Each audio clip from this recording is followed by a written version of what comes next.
Step to the right, step to the left, and back. Reach forward and turn. Oh, hey.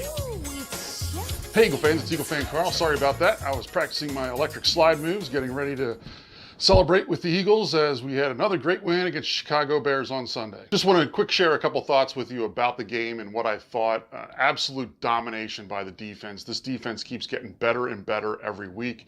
I know we were playing against an inferior opponent, but we did exactly what you're supposed to do against an inferior opponent. You're supposed to just absolutely beat them, make sure that there's no way they think they have a chance to win the game, and there's no way that the Bears thought that they had a chance to win that game after the first quarter, and especially even after the first half. And some of the statistics that came out of that first half were just absolutely mind-blowing. The yardage in the first half was absolutely crazy. It was 272 to 33. First downs were 16 for us, 0 for them, and the score, of course, was 24-0 at halftime. This game was over at halftime, if not before, and it was just clear that there was no way that this team was going to be able to move the ball with any consistency against the Eagles. Some of the yardage they did end up getting in the second half ended up being garbage yards that they got later in the game. In fact, the total yardage ended up being 420 for the Eagles to 140 for the Bears. So that continued to be really even lopsided into the second half. But then when you really get into some of the other statistics, it's really just sort of blows your mind. And that's because the rushing yardage was 176 for the Eagles to 6 for the Bears. That averages out for the Bears to 0.4 yards a carry. So they were averaging less than half a yard a carry. And that's even a little misleading because if Mitchell Trubisky had a scramble in the second half for 11 yards, and that ended up putting them into positive yardage for rushing. If you take Mitchell Trubisky out of it, so you just count what the Chicago Bears running backs did in this game, then I had more rushing yards than the Chicago Bears running backs because they had -6 yards, and I sat on my couch and had 0. So when you think about how well this team is playing against the run and against the pass even, it's really scary how well this defense is playing right now. And when you've got a quarterback that's playing as well as Carson Wentz is playing, it puts that much pressure on the other team to try and move the ball against our offense. And it just, I think, really goes to show why we've been able to win games we've been able to win this way. I know a lot of people are really knocking the fact that the Eagles haven't beaten many teams lately, but that ignores the fact of what we're doing when we're playing against these bad teams. It's not that we're squeaking by with wins and just getting by, kicking, last-second field goals against teams that are 3-8 like the Bears are. No, we're destroying these teams, and we're making it so that by the second half, the games are laughers.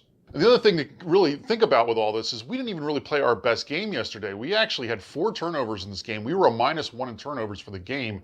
We also had 11 penalties on the day for 70 yards. So we didn't play that well, and we still dominated this Bears team. So because there were some hiccups, I can't go dud-free on this game. I do have to call out some duds on this game. And a lot of it's going to be for just some of the unfortunate play that happened in terms of some of the turnovers. And for my number 4 dud of the week, I'm going to go with a combination of the 2 running backs, LeGarrette Blount and Jay Ajayi. Now, LeGarrette Blount had a great day yardage-wise, but he still fumbled the ball and gave them the ball deep in our territory as a result. So that could have potentially been a bad thing. Jay Ajayi fumbles the ball into the end zone and gets lucky that Nelson Agholor is there to pick it up. So right there, you've got, 2 plays that could have been disasters that didn't end up hurting us. My number 3 dud of the week, same kind of thing, is going to be Malcolm Jenkins for his fumble on his interception. He makes a good play on a tip ball to get the interception, but then he tries to get a little cute with it, tries to run around too much to try and get a return, and ends up fumbling the ball as a result of that. When it's not there, those defensive players need to just know to go down because only bad things are going to happen in that instance. My number 2 dud of the week is going to be Jake Elliott.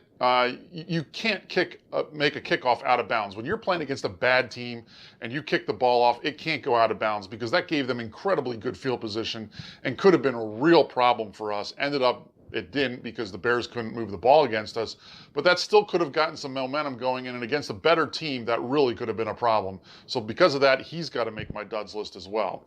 But my number one dud is going to be a little bit unfair to this guy because he wasn't playing, but that's why he's on my duds list, and that's because he's just been absolutely invisible for the second half of the season, and even really since probably the first 4 weeks of the season, and that's Wendell Smallwood. He's been nowhere to be seen since probably about week 5 or 6. So for that reason, the fact that he can't even make the field and he can't even dress, this was the first week that he was inactive, but, it really goes to show, I think, how the team is moving away from him, and he just has not been able to perform this year. And it's not that he's getting benched because there's too many running backs on the team right now. They certainly could still use someone like him on special teams. He's getting benched because his performance just hasn't been there this season. But there are a lot of good things to talk about in this football game, and once again, I'm sort of limited when I decided to limit myself to 5 studs a game. There've got to be some honorable mentions I've really got to call out. First has got to be Alshon Jeffrey against his old team. He had a great game, gets a touchdown pass. I'm sure there was a lot of sweet revenge in that. Also have to give some honorable mentions for some heads-up play by a couple players that really just ended up thinking real quickly on their feet and being in a good position.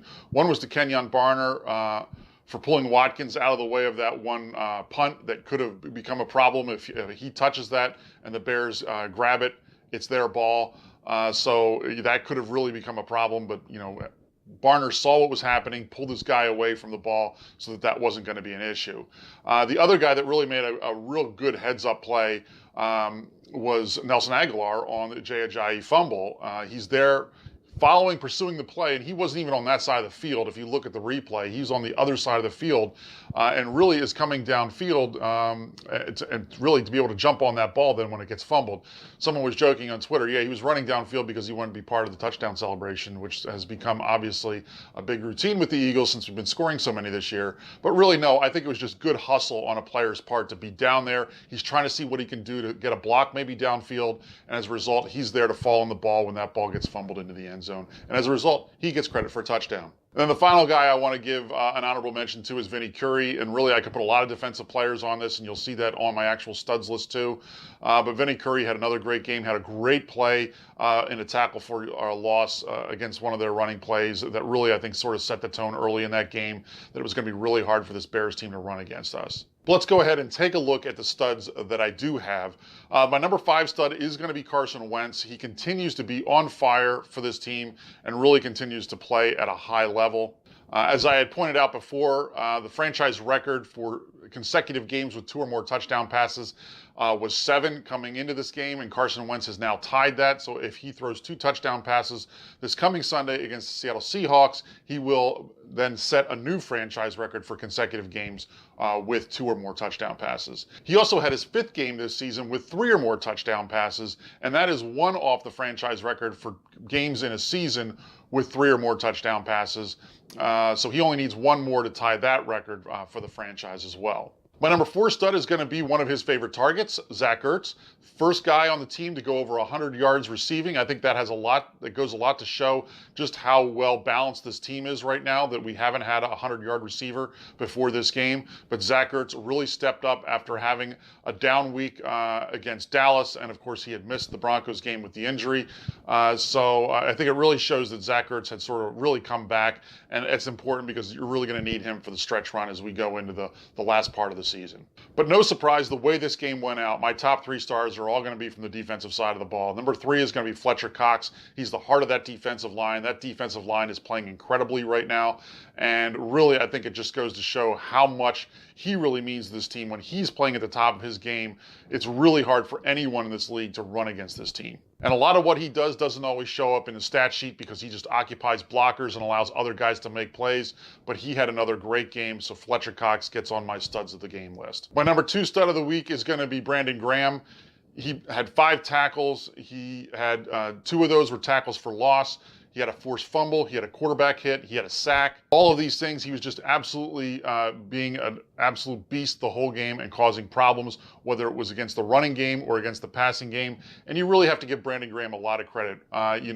Before last season, he was basically considered a 3rd down pass rusher kind of guy. Really sort of stepped up his game last year, especially in the pass rushing categories. But this year, he's really taken his game to even another level with how well he's playing against the run as well.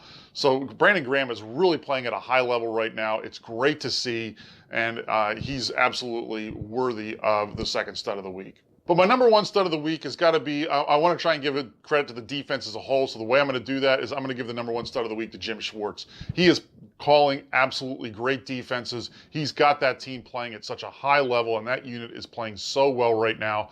And I think a lot of the credit has to go to the coach. It has to go to some of the assistant coaches underneath him as well.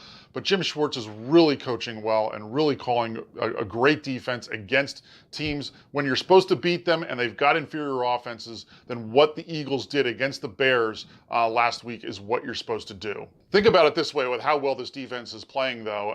If you go back and you look at sort of some of the scores that have come against us recently, there was no touchdowns against this team in the Bears game. There was no touchdowns against this team in the Cowboys game.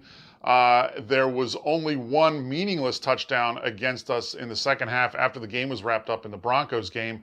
And same could go for the 49ers game when it was a multi-score game. They scored a touchdown. The last meaningful touchdown that was scored against this defense was the Monday night game against the Redskins. And that seems like so long ago now. That's how well this defense is playing right now. They're just not giving up a lot of scores. That's going to be real important going into this coming week against the Seahawks, because as I'm looking at things, I think the only way the Seahawks are going to beat us is probably in a shootout. I'll get into more in that in my my prediction video coming this weekend. But right now, you've really got to take your hat off to this defense. It's playing at such a high level. They're limiting teams. They're not allowing them to get in the end zone. And a lot of the credit for that has to go to Jim Schwartz. So what does this all mean? Obviously, the Eagles almost have the NFC East wrapped all up. In fact, by the time the Eagles play their next game against Seattle, they may have the division wrapped up by that point, because if the Redskins obviously beat the Cowboys Thursday night, the division race is over, and we will mathematically clinch the division as well. And think about that. That game is going to be on November 30th, so it's entirely possible that the Eagles will have the division wrapped up before December football even starts. So I'll go ahead and check in before that game, give you my preview and prediction for the Seahawks game. In the meantime, leave your comments below. Let me know what you think of this absolutely dominating win against the Bears. Do you think I listed too many duds in this week? I'm being too hard on guys when we win a game. Do you think there's some studs that I missed? Let me know in the comments below. Like I said, I'll go ahead and check in before the Seahawks game. Until then, fly Eagles fly.